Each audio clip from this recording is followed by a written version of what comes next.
নমস্কার বন্ধুগণ, আমি অ্যাস্ট্রো আবর্তন থেকে বলছি।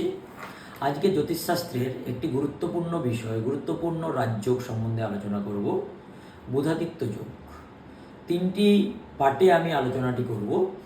1 নম্বর, বুধাদিত্য যোগ কী, বুধাদিত্য যোগ থাকলে জাতক জাতিকার কী সুবিধে হয়, এবং বুধাদিত্য যোগ কোন ক্ষেত্রে সর্বোচ্চ বা সুউচ্চ ফলদায়ী হয়, কোন ক্ষেত্রে 100% ফল দেয় না। সবার প্রথম আসি, বুধাদিত্য যোগ কী।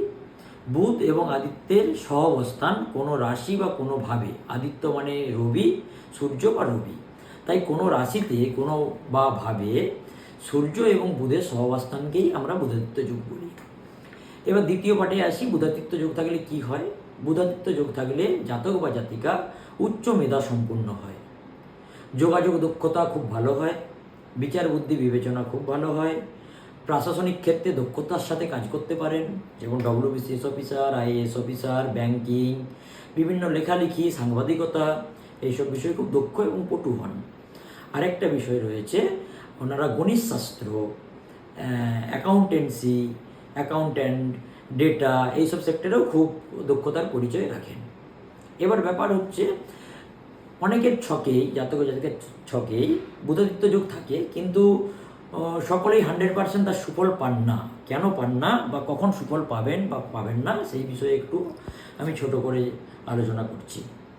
বুধ এবং সূর্য মানে রবির যে সহাবস্থান, এটা কোনো ভাব বা কোনো রাশি, একটা রাশি 30 ডিগ্রি, সেখানে বুধ যদি সূর্যের 12 ডিগ্রির মধ্যে অবস্থান করে, সেই ক্ষেত্রে বুধ প্রবলভাবে দগ্ধ হন। সেই ক্ষেত্রে বুধাদিত্য যোগের 100% সুফল পাওয়া যায় না। বুধাদিত্য যোগ কোন ক্ষেত্রে ভালো ফল দেয়?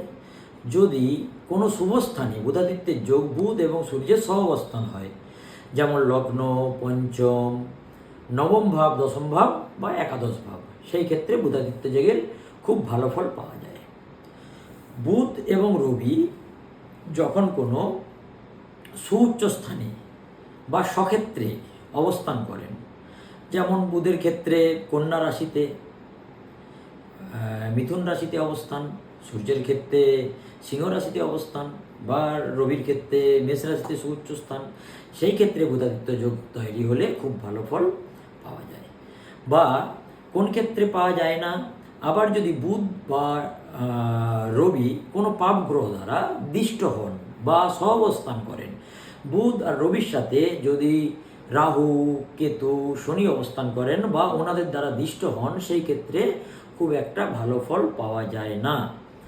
আরেকটা ক্ষেত্রে সুফল পাওয়া যায় বুধাদিত্য যোগের, যখন বুধাদিত্য যোগ জাতক বা জাতিকার ছকে দেখা যায়, ওনার জন্মছক অনুযায়ী ওনার যে দশা বা অন্তর্দশায় বুধ বা রবির যখন দশা বা অন্তর্দশা চলে, সেই ক্ষেত্রে বুধাদিত্য যোগের খুব একটা ভালো ফল পাওয়া যায়, খুব ভালো ফল বা সুফল পাওয়া যায়।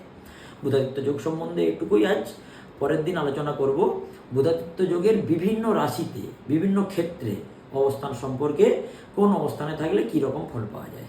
আজকে এইটুকুই। ভালো থাকবেন, সুস্থ থাকবেন, নমস্কার।